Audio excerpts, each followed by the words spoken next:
Hi hello నమస్తే నేను మీ Gopi welcome back to our channel. ఈరోజు మనతో వచ్చే ప్రముఖ నిర్మాత చిట్టిబాబు గారు ఉన్నారు. సార్ నమస్తే సార్. నమస్తే. ఆంధ్రప్రదేశ్లో కూటమి గెలిచి కొన్ని రోజులు అవుతుంది, గవర్నమెంట్ కూడా ఫామ్ చేసింది. సో అదేవిధంగా మినిస్ట్రీస్ కూడా ఎవరి మినిస్టర్స్ వాళ్ళకి వచ్చేసినాయి. ముఖ్యంగా హోమ్ మినిస్టర్ అనేది చాలా నిర్మాణాత్మకమైనది. సో ఈసారి అయితే ఒక మహిళకి ఇచ్చారు. ఈ మహిళ కూడా ఈసారి అన్ని కొన్ని లోటుపాట్ల వల్ల ఆమెకి కేవలం 5-6 రోజులు అవుతుంది ఆమెకి ఆ మినిస్టర్ పదవి ఇచ్చి. ఆ లోటుపాట్ల వల్ల ఇప్పుడు మినిస్టర్ పదవి నుంచి వంగలపూడి అనిత అవుట్ అని కొన్ని వార్తలు అయితే సోషల్ మీడియాలో అయితే బాగా వైరల్ అవుతున్నాయి. సో దీనికి మీరేమంటారు? అది వాస్తవ దూరం. సోషల్ మీడియాలో ఏదో ఒకటి చేస్తూ ఉంటారు కానీ అది నిజం కాదు. ఎందుకంటే చంద్రబాబు మినిస్ట్రీ ఇచ్చి వారం రోజులు తీసేసి అప్రతిష్ట పాలు అవ్వడు.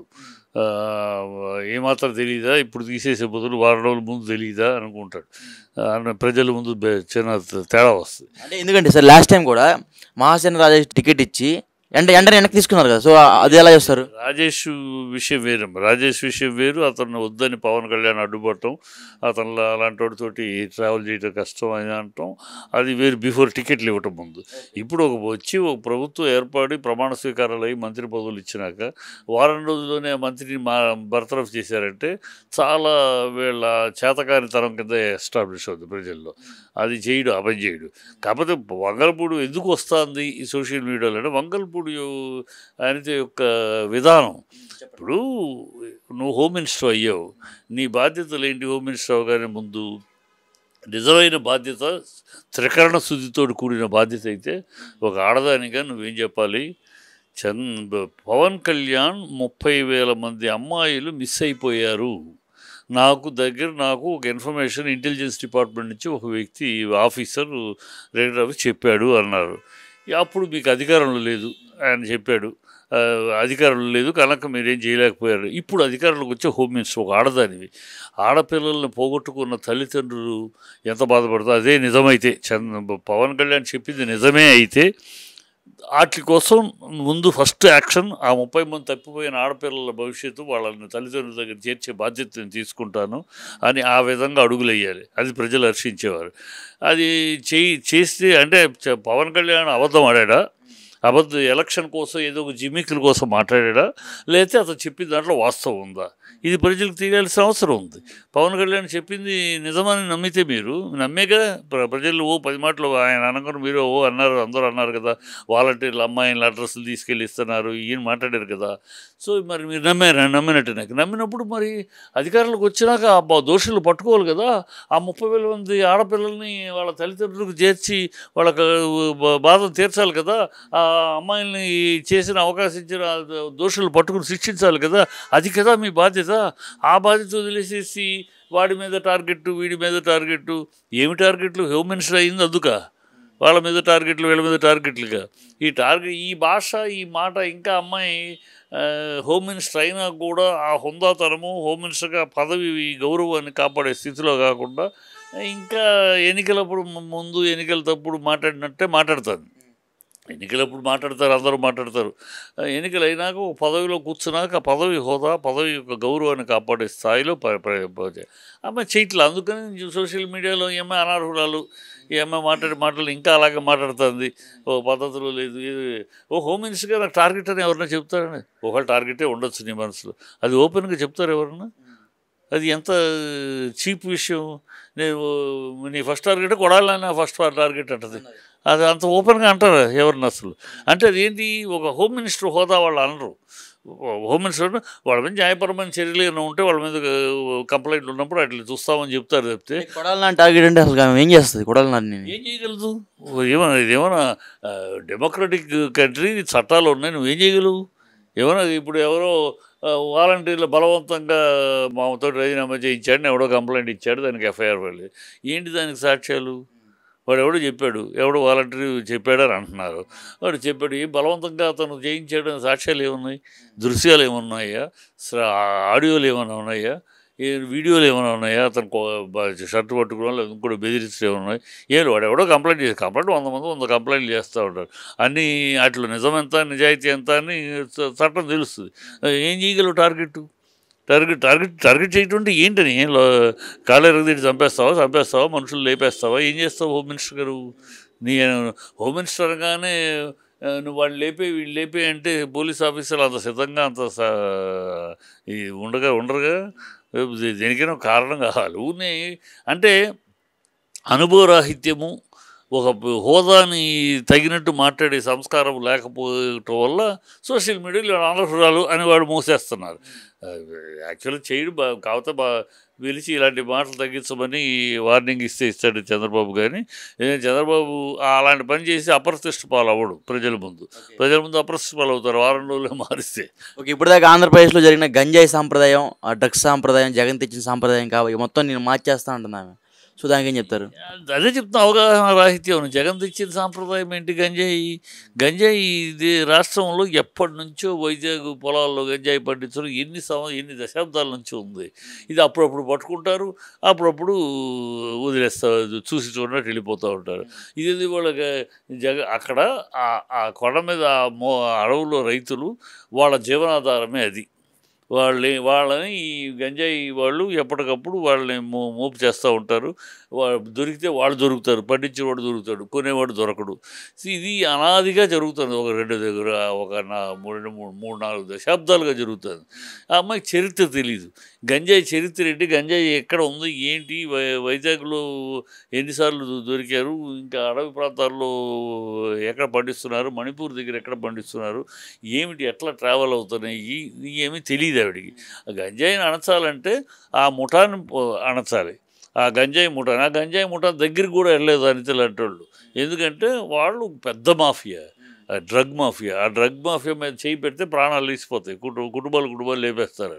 అందుకనే ఈ దేశంలో మన రాష్ట్రమే కాదు, బెంగళూరు అయినా ఇంకో చోట అలా ఏదో వాళ్ళని 10 మంది 4 పట్టుకుని ఇదిగో దొరికారు అని పనిచేస్తూ చూపిస్తుంటే అసలు దోషులు పట్టుకో. ఎందుకంటే ఈ డ్రగ్ మాఫియా దోషులు ఎక్కడ పుట్టారు, అవి ఎక్కడ పుడుతున్నాయి, ఎక్కడి నుంచి ట్రావెల్ చేస్తున్నాయి, ఎలా ట్రావెల్ చేసి గోవా, బెంగళూరు, పంజాబు, హైదరాబాదు వస్తున్నాయి ఇవన్నీ వీళ్ళకి తెలుసు. ఆఫీసర్స్కి తెలియని రూట్ కాదు ఇది, తెలుసు. కానీ తెలిసి ఈ రూట్ని ఏమీ చేయలేకపోతున్నారు. ఎందుకు చేయలేకపోతున్నారు? ఎప్పుడో ఒకసారి బాగా టెన్షన్ వచ్చినప్పుడు ఎవరినో ఒకరిని పట్టుకుంటాం, వాడిని ఇమీడియట్గా వాడికి బెయిల్ వచ్చేస్తుంది. ఎన్నిసార్లు మనమే చూసాం ఇక్కడ హైదరాబాద్లో.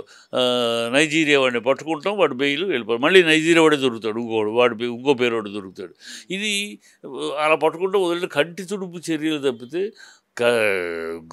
నిర్దుష్టంగా చేయటానికి దమ్ములు చాలవు.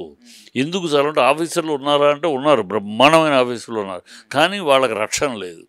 వాళ్ళు కనుక దిగారంటే, వాళ్ళు స్ట్రాంగ్గా వెళ్తున్నారంటే వాళ్ళ కుటుంబాలను లేపేస్తారు, వాళ్ళని చేస్తారు. అది కాపాడుకోవడానికి ప్రభుత్వం వాళ్ళకి రక్షణ కల్పించట్లేదు. ఆఫీసర్లు రక్షణ కల్పించారు. వాడు ఫ్యామిలీ డ్యూటీ చేస్తాడు సిన్సియర్గా, కానీ ఆ ఫ్యామిలీని at the cost of family కాదు కదా. ఆ ఫ్యామిలీకి రక్షణ కల్పించాలి ప్రభుత్వాలు. ఈ అడ్డమైన వాళ్ళకి Z+ ఈను సెక్యూరిటీ ఇస్తారు ప్రభుత్వాలు, ఇలాంటి వాళ్ళకి ఇవ్వాలి. ఇలాంటి Z+ సెక్యూరిటీ ఇస్తే వాళ్ళను ఆఫీసర్ దుమ్ము లేపేస్తారు. 72 అవర్స్లో మొత్తం లేపగలరు. అలాంటి ఆఫీసర్స్ మన భారతదేశంలో ఉన్నారు, మన రాష్ట్రంలో ఉన్నారు. కానీ వీళ్ళకి రక్షణ లేదు కనుక వాళ్ళు చూసి చూడనట్టు ఉంటారు. అలా ఎక్కడో ఒకసారి డ్యూటీ చేసినట్టు అనిపిస్తుంది తప్పితే పకడ్బందీగా మొత్తం కోకటి వేళతో పెట్టేసే పని చేయాలంటే వాళ్ళ కుటుంబాలు, వాళ్ళ జీవితాలు మొత్తం భ్రష్టు పడిపోతాయి. ఎందుకంటే మాఫియా పెద్ద మాఫియా. ఆ మాఫియా ఎవరి ISIS మాఫియా. ISISకి ఆదాయమే ఈ డ్రగ్స్, ఈ గంజాయి, వాళ్ళ ఆదాయం. అక్కడ నుంచి, అందుకని వాళ్ళు ఎక్కడెక్కడ నుంచి వస్తాయి. వాళ్ళకి మీకు ఆశ్చర్యపోతారు, వాళ్ళ గంజాయి ఎట్లా వస్తాయి, డిప్లొమాటిక్ సోర్స్లోంచి వాళ్ళ లగేజ్ కింద వస్తాయి.